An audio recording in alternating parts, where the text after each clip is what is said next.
Hey guys, happy March! I feel like it was just January. Maybe because I just did the January video. But February did go really fast. I read 2 books again. Not a lot, but good for me. And I had another really nice month. Put this on YouTube.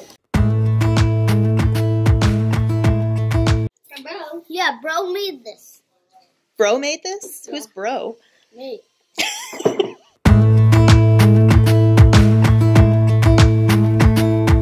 Jump into the car on a Friday night. I wanna drive with you. Looking for a bar in the nearest town. I've never seen a sky so blue.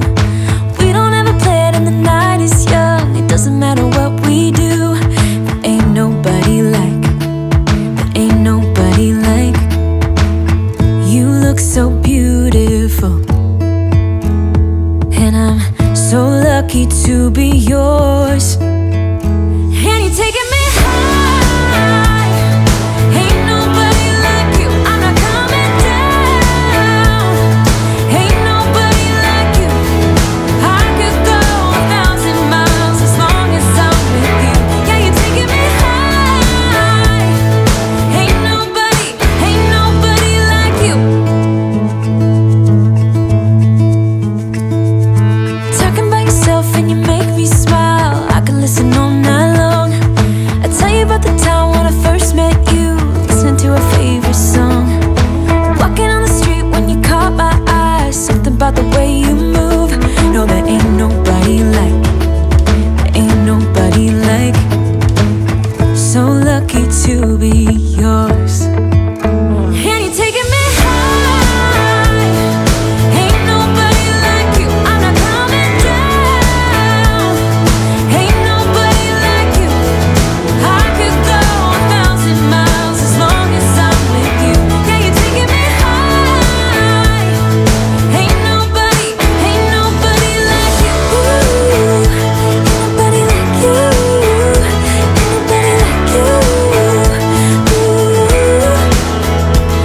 nobody like you. Ain't nobody like you. Ain't nobody like you. Jump into the car on a Friday night. I wanna drive with you. Looking for a bar in the nearest town. I've never seen a sky so blue. And you're taking me high.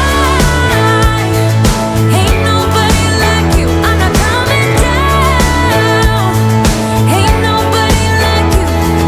I could go 1,000 miles as long as I'm with you. Yeah, you're taking me high. Ain't nobody like you. Ain't nobody like you.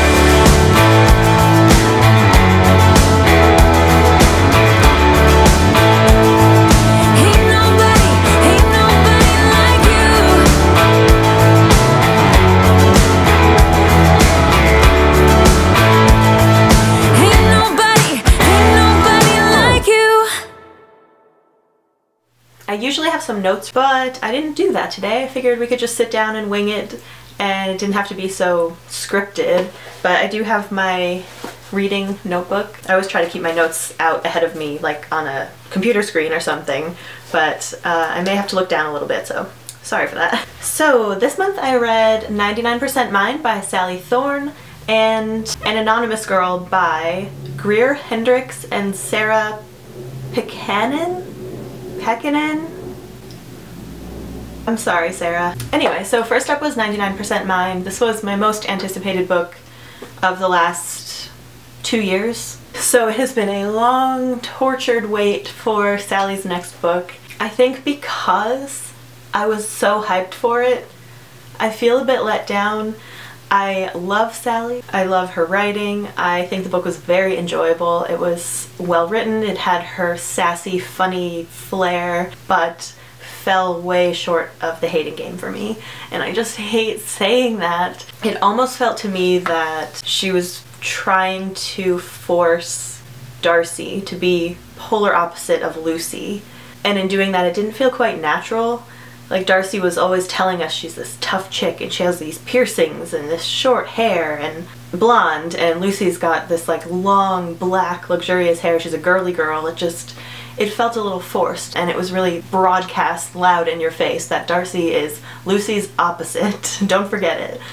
And I also didn't really care for Tom. I don't know what it was about him. Josh just had it, you know? Tom just felt sort of bland in comparison. He was just a great guy. And that was it. I just wanted something more from him, some quirks, some more personality. I don't know, I was dying for just a little more depth to Tom's character. And I hate having all these criticisms because Sally is so wonderful and I love her writing. I don't know if something was just missing, and I hate that I feel that way. It was a nice break from all the creepy thrillers, true crime, and all that kind of stuff I've been reading lately. It was great just to have another Sally book in my hands, and I can't wait to get the next one. I know she'll keep writing, and I have all the faith in the world that I will love her third novel as much as her first. And then I read An Anonymous Girl by Greer Hendricks and Sarah Pickanen. This was thoroughly enjoyable, if a bit anticlimactic at the end. I've been feeling this way about a lot of books lately. I'll have all these ideas in my head for this big explosion of an ending, and then I feel that they just kind of fizzle out rather than explode. I don't know why I've been experiencing that so often. It must be me and not the books, because every book I've read lately, I've been closing feeling, well, that could have been more exciting. I loved the voice and perspective of the unstable doctor in this book. I really do feel that the story was well done, but it deserved a big ending, and it didn't get that. Mostly I feel like it was very well executed. Right now I'm in the middle of reading I'll Be Gone in the Dark. Fascinating, but very sad to know that the author passed away before the book could be published or the crime could be solved. That's just crazy to me, but I'm really enjoying that, so I'll be looking forward to talking to you about that one in the next wrap-up. I'm still watching 24. We are just about to get into season 6. Season 5 was rough. The storytelling is fantastic. Every episode has you wanting more. They just really know how to build suspense and build a great story, but they made 3 decisions that I just cannot get over in season 5. I'm learning how to deal with this moving forward. I've also been watching American Crime Story. I watched the OJ season, I think last year, which was excellent. This season is the Andrew Cunanan Versace murder season, and I'm not really loving it. I think it's the way this season is set up. They're telling the story backward, so starting with Cunanan's last victim backward all the way to his first, and I find it a little jarring, a little confusing. I just don't care for the way this season was written. Other than that, I don't think I watched anything new. No movies or anything. I'm not a big movie person. If I'm gonna sit down for an hour or two, I want it to be with TV, because it's really rare for me to love a movie. So I often end up sitting through the credits at the end, thinking of all the other more productive, fun ways I could have just spent that 2.5 hours than watching that movie. So I tend to only watch old favorite movies I've loved for years. I don't give new movies a chance very often, unless it's Disney or something like Hunger Games. I think that about wraps up my entertainment of February. I also did a lot of cleaning, Marie Kondoing it up in here. Okay guys, so I am decluttering, and I have held on to my Hilary Duff binder for maybe close to 15 years now.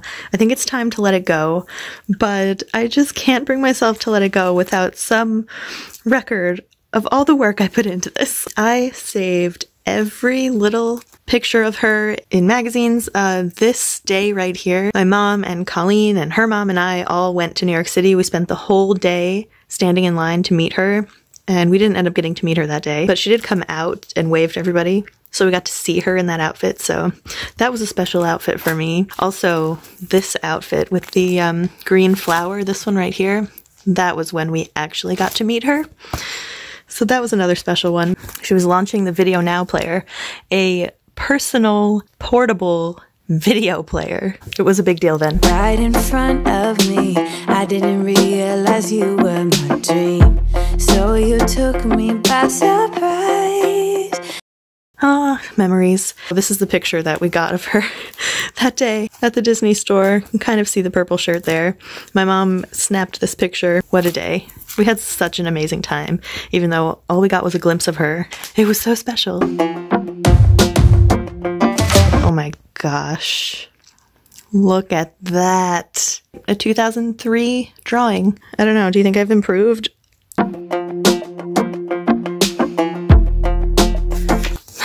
Private signing and we have tickets. Yeah. Even in my wildest dreams, I didn't think we were destined to be. And now you're laying next to me.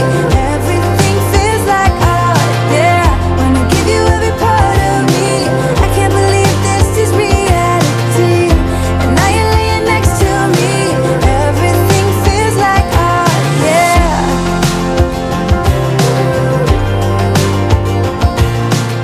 Oh my gosh, I even have my movie tickets for the Lizzie McGuire movie. And hey, did you think I was done? Because I'm not. So the last binder was all smaller cutouts and things. This binder I used for full magazine articles.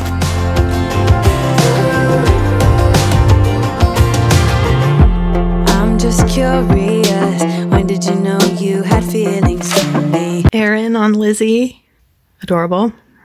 I've been keeping a journal. It's kind of like a scrapbook journal. Actually, I have it right here. I'll make a video maybe going through it. I mean, there's some personal stuff in here that we're gonna skip over, but for the most part, it's a big scrapbook, and scrapbooks are fun to share, so we'll do that. But anyway, so I might save a few of these things and maybe stick them in my scrapbook journal, but it's time to let go and make some space in my closet because this is just a little nuts. I will love you forever, Hilary, but I've got to make a little space in my house. Well, I couldn't let go of it all, but this is all I held on to out of all of those binders, so I'm calling that a win. My Video Now player was right near the Hilary binders. It doesn't play at the moment because it needs batteries, but I just thought it would be enjoyable to take a look at this screen. This was revolutionary. You could put a disc into here. It would play 30 minutes? I'm not sure. 15 or 30 minutes of black and white video on this screen. And this attached to the top shines a light down on the screen so you can see it in the dark because there was no backlighting. So yeah, that was Video Now, and this was, I believe, 2003. We've come a long way. So anyway, I think that is it. Thank you guys so much for being here, and I will see you next time. Bye! Yeah. Even in my wildest dreams.